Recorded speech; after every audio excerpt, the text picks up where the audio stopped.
कथामृत की विशेषता है, जो कथा में श्रोता बन करके आए हो, चाहे वह पापात्मा हो, चाहे वह दुष्ट आत्मा हो, चाहे वो कैसा भी हो, यह हरि कथामृत सबको पान कराया जाएगा।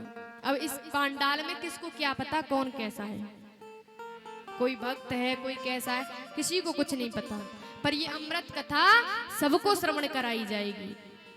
और लेकिन जो सौदागर बन करके आएगा उसे ये प्राप्त नहीं होगी, क्योंकि सुखदेव जी महाराज ने देवताओं को भी उल्टे पांव भेज दिया, वो सौदागर बन के आए।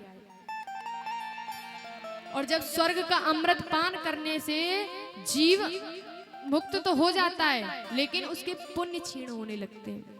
और जो हरि कथामृत को इस कलयुग में सुन लेता है, उनकी बातों को मान लेता है, तो ये कथा सदा के लिए भव से पार कर देती है और उस हरि से डोर जोड़ देती है हमेशा हमेशा के लिए।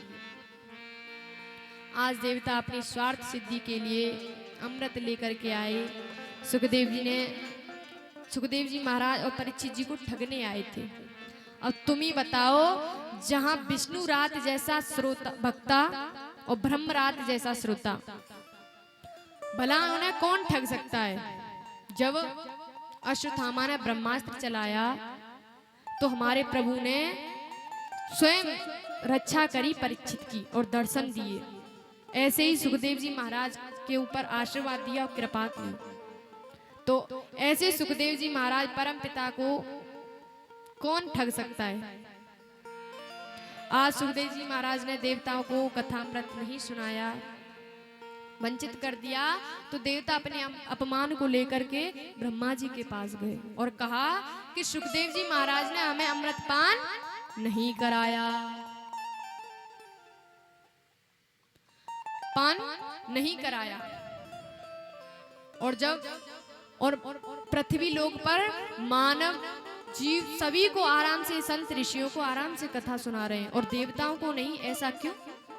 बस देवता इतनी बात बोल ही रहे थे कि इतने में सुखदेव जी महाराज को पालकी में देखा तो सभी की नजरें आश्चर्यचकित रह गईं कि सुखदेव जी महाराज मुक्ति प्राप्त हो गए, मुक्ति को। तभी ब्रह्मा जी ने तत्काल एक तराजू मंगवाया। तब उस एक पलड़े पर यज्ञ, तप, दान, दया, निगमा निगम सब रख दिए और एक पलड़े पर श्रीमद् भागवत को रखा। तब सभी देखते रह गए कि भागवत जी का पलड़ा भारी रहा।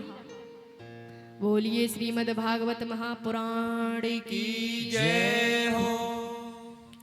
तब ब्रह्मा जी और देवता सभी समझ गए कि ये भागवत निश्चय ही फल देने वाली है, ये भव से पार कर देगी, क्योंकि इसके एक एक शब्द में मुक्ति का दरबार खुला हुआ है। मैं निरे भागवतम रूपम शास्त्रम भागवतम कलौ पठनाश्चर्य साध्यो वैकुंठम फलदायक। जो इस श्रीमद् भागवत को इस कलयुग में श्रवण कर लेता है, वो सदा सदा के लिए भव से पार हो जाता है।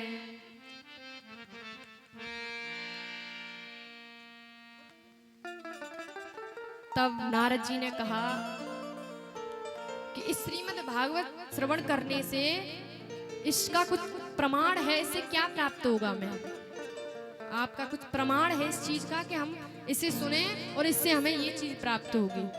तब सूत जी महाराज कहते हैं कि इसको श्रवण करने से जो निरंतर अग्नि रूपी, क्रोध रूपी अग्नि में जल रहा है, वो भी इस श्रीमद् भागवत से तर जाएगा।